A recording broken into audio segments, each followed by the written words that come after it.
guys? I am back. I took off for a couple of weeks during the holidays. I think my last video dropped on Christmas Eve. Of course, I shot that video the week before that. So I didn't make a video the weekend of Christmas or the weekend of New Year's, but I am making one today. Of course, this one won't drop till next week. So I'll have 2 weeks of no videos, but I'm always a week behind. So here we are again with another full bridge, Brazilian full bridge specifically. And you all know what happened with the that HD Teramps 3K. It blew to smithereens, and these amps are just, they don't like the dyno, especially 40 hertz, you know, at their lowest ohm load, resistive. That is so tough on any amplifier, but these Brazilian style full bridges, they just don't like it. They don't intend people to ever do that. There's lots of chatter. Well, you shouldn't have done 40 hertz. Those are full range amps, and they're made for mids and highs and all those things. But seriously, how many people are buying a 3K for their mids and highs? I get it. That Teramps might not have blown at 1 kilohertz, but who's buying that amp, you know, to use on their mids and highs? I don't know, but and guys, this is such a touchy subject for some people, but I don't know. But I will say this, I don't like blowing amps. It stinks. It's expensive. Speaking of, I took a chance. I sent that Teramps back. And remember, I took the back plate off of it. The sticker was messed up, and I didn't fool with the sticker to try to make it look like, you know, I had never removed it. I just sent it back the way it was, and they gave me my money back. This was through Amazon, so I did wind up getting my money back on that Teramps. I had a couple of people in the comments say, hey, you need to send it back. That amp shouldn't have blown. You didn't really go below the ohm load, so it should have took it. So I don't know. So that one worked out okay. I got my money back on it. No big deal. But this one here, I feel almost 100% that this amp will blow at 1 ohm resistive at 40 hertz. Why do I say that? Derek over at Williston Audio Labs blew 2 of these. It's not the exact model number, but he blew 2 of these like 4 years ago. His amp was white, and it was the TPT-3000 EQ, and this one is just the TPT-3000. But it looked like this for the most part. But guys, he blew a 1 ohm model and a 2 ohm model. They're on video.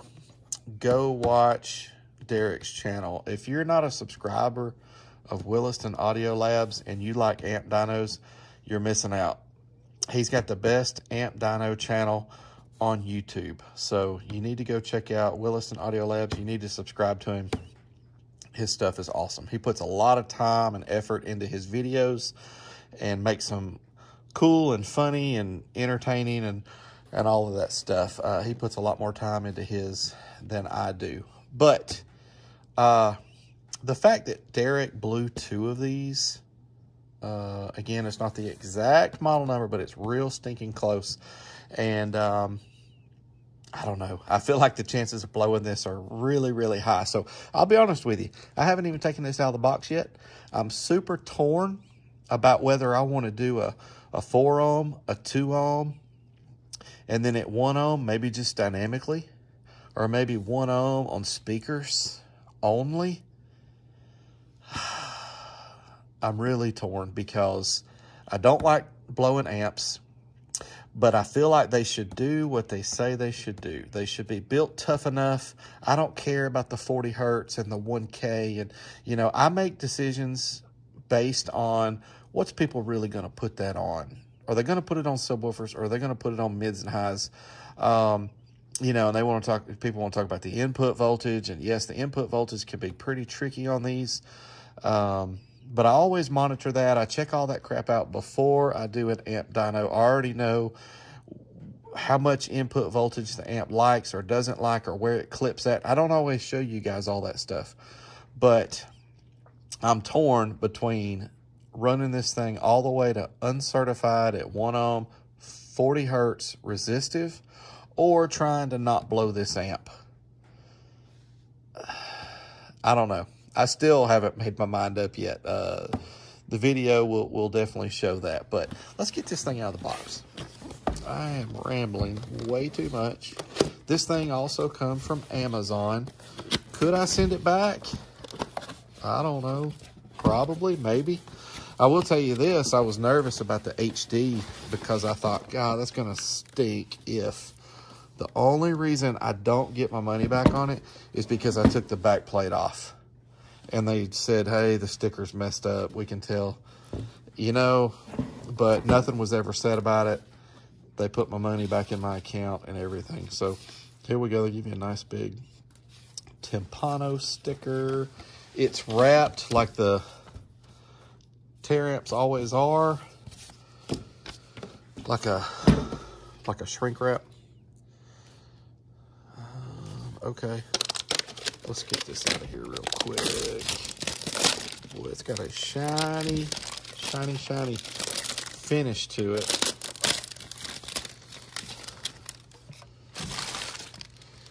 All right.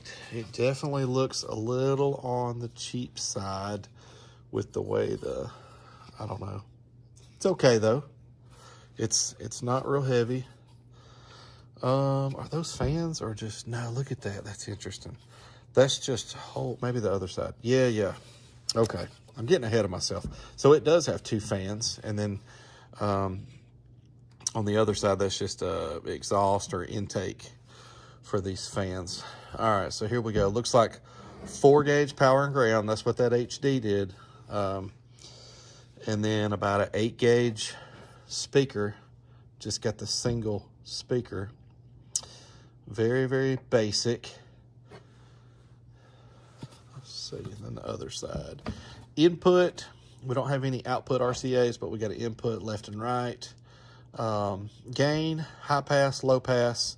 Then over here with the boost, this is a little different. Mid bass and mid high. And then that flat right there, off and on for the flat. So whether you wanted to use these crossovers or not. Jeez, guys, this amp seems a little on the cheap side, and it was cheap. I can't remember. I'll look the price up. I'll tell you later in the video what I paid for this. I can't remember, but it was pretty cheap. So, I don't know. We're definitely going to do some testing. I'm still undecided. Well, this thing shows fingerprints like crazy. I'm still undecided about what I want to do here. So the owner's manual, very small, simple. Have we got some ratings? That's the main thing. Okay. Here we go. So they give us 14.4 ratings and 12.6. So 1600 at 1 ohm, 1050 at 2. 1, 2, and 4. All right, so we got the 1 ohm amp, and then at 12.6 it's rated 1250 at 1 and 750 at 2, and there's some of the other specs as well. This is interesting. The amperage, musical consumption, 63.5. I guess it's supposed to be a point. It's a comma. Bass consumption, 127 amps. Bass does draw a lot more amperage. Anyhow. Oh, wait. We were looking at the right amp, weren't we? No. Holy cow. I should have caught that. I was reading off the wattage there and didn't even, there we go. Here's the TPT-3000. Golly, what a goofball. All right, 3350 at 1 ohm, 14.4. 2100 at 2 ohms, 14.4. And then the 12.6 is 3K and 2K. So they're saying it'll do 3K at 12.6 volts. And then this is if you have the 2 ohm version. Look at that. The 2 ohm version goes up to 3,700 watts. So anyhow, and then here's the, oh man, I'm such a goofball. Musical consumption, 150 amps, bass consumption, 300 amps. Okay. It's a lot of amperage through a, 4-gauge wire. I will say this on an amp like this. Some of you guys have suggested this as well, and y'all are right. What I would do in my vehicle, now here on the test bench, my 4-gauge run is only like a foot long, and you can pull a lot of amperage through 1 foot of 4-gauge. You think about the size of your fuse and what it takes to blow that fuse. That's another debate, but if I was to put an amp like this in my vehicle, I would run zeros from front to back, and then use reducers, and then feed this with a 4-gauge to a 0-gauge reducer. So then you're really feeding this amp with a 0. That's the way that I would hook this up if I was putting this in my vehicle. So anyhow, all right, I've rambled enough. Let's get to the testing. Yeah, let's do a 4, 2, and 1. I'm still a little torn on how I want to do the 1 ohm testing. So anyhow, all right, let's get to it. All right, guys, here we go. This is actually the 2 ohm run. We're not going to do a 4 ohm. There's no ratings for a 4 ohm, and I don't think many people's going to have this hooked up at 4 ohms. We've had this SMD for a while, just kind of playing with it a little bit to just pay attention to see that this thing is accurate at its lowest voltage that it drops. The video will not show that, but it's just something that I'm kind of monitoring and playing around with. So this is going to be 2 ohms. Boy, I hope it holds up to this test. This is rated, let me look here. Those ratings are actually on the back of the box. 2 ohms, 14.4, 2100 watts. 40 hertz test tone. Let's see what it'll do.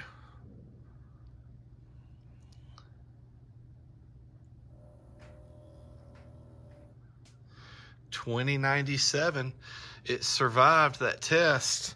Gosh, I forgot to get my clamp out. I'll get my clamp out for the 1 ohm run, but again, that was rated 2100 and it did 20.97. I mean, right there at it. Of course, that's uncertified.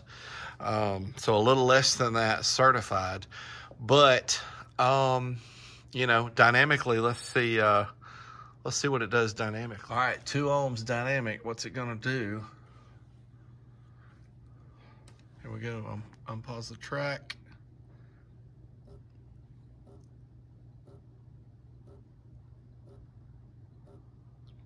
Gosh, is it gonna be a little bit less? Yeah, just barely. You hear the fans coming on there. That's working that amp pretty good. Okay, guys, I'm nervous. I'm still a little torn about what I want to do at 1 ohm. Again, I don't want to blow this amp, but I want to stay true to amp testing as much as possible too. That's why I'm kind of torn about it. That was the track turning off, or I'm sorry, the meter timing out. So guys, I don't know. That's why I'm kind of torn about it. Part of me wants to just do a full test. That's my neighbor shooting, by the way. I don't know. Gosh. All right, guys, let's do the 1 ohm test, or maybe I'll go ahead and put it on those 2 SCAR 12s. I'm still trying to decide. All right, stay tuned. All right, guys, it's the 1 ohm test rated 3350. What I've decided to do first is the dynamic test. This is still going to be pretty tough on this amp. Oh, by the way, I was able to get 8 gauge in here. The manual says 12, but I've got 8 gauge with ferrules right there, and they were able to fit just fine. Also, when setting the gain and overlap on this amp, it was not as picky about the input voltage as the tar amps was. So kind of surprised by that. But all right, here we go. Is it gonna do that 33, looking at the box here, is it gonna do that, what is it, 3350 at 1 ohms up there at 14.4? Let's see. Let's unpause the track. Guys, keep your fingers crossed.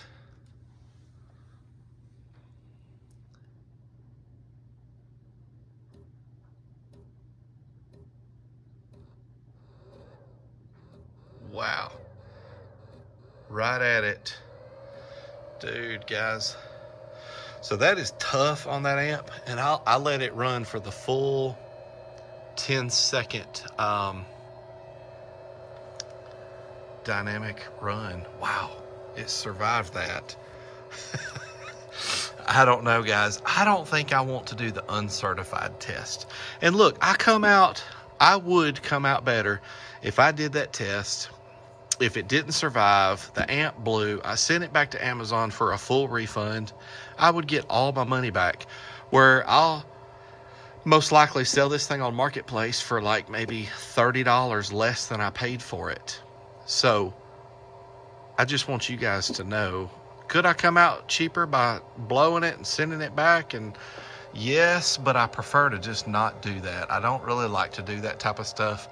And I prefer to see it survive and sell it to somebody and take a little bit of a loss like I normally do. So I think my neighbor's over there going nuts.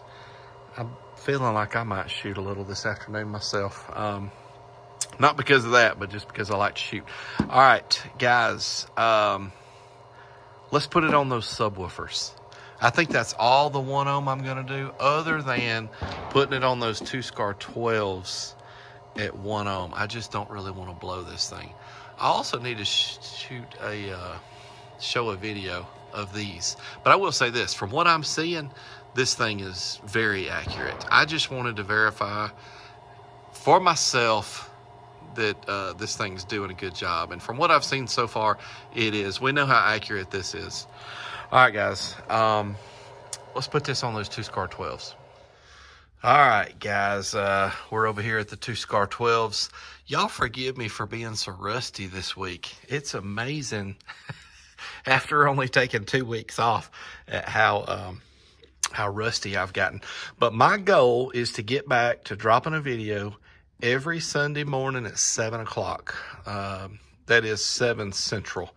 I'm in the Central time zone. So hopefully with this video and for the next several weeks, I'll be back to dropping videos weekly. All right, also, I forgot to mention, this amp, I paid $149 for it, and then with tax, this is on Amazon, with tax, it came out to $160.92. So it's about $25 cheaper than that tar amps. So I don't know, that tar amps felt like a better quality amp. It really did. This one hasn't blown yet, but you guys know that's because we didn't really put it under a lot of stress, or the stress that we probably should have. Anyhow, I'm back to rambling. So let's listen to this thing. SCAR12's up there on the top.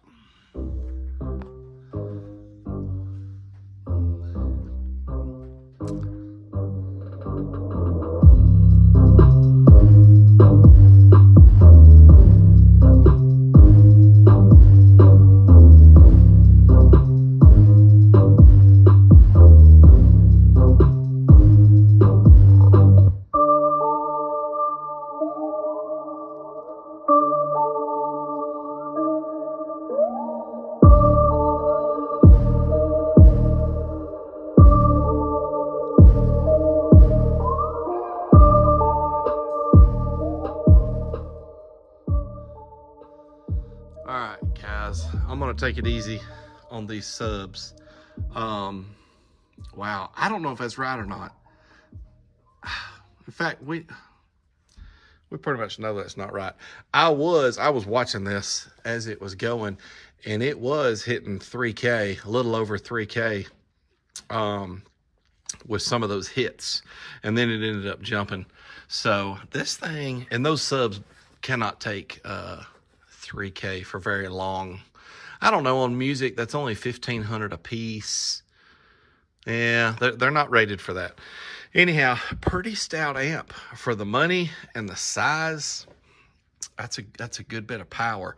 But keep in mind, guys, if you only spend $149 for a 3K, the quality is it's just not going to be there. These controls and things, I don't know, this amp feels a little on the cheap side, but it's hard to knock it a whole lot because I don't know what that comes out to, cents per watt, but it's a really, really low number. And so we've seen some big numbers out of it, small little cheap amp. So, but if you buy one of these, just who knows how long it's going to last. I don't know. Anyhow, guys, I've been working on something super cool behind the scenes. I can't wait to tell you guys about it. It has been taking up a good bit of my time. It's not what has hindered me for the last 2 weeks, though. But I got something really cool going on behind the scenes I can't wait to share with you. So thanks for your support. Please consider to subscribe. Thanks for the comments. I get such great comments. And y'all, hey, this was another one of those amps that somebody suggested. And I looked it up and I was like, yeah, all right, I'm going to grab that. So leave me in the comments. Tell me what you'd like to see me do next, because I just may buy it and do a video on it. So anyhow, all right, guys. Hey, thanks so much for watching.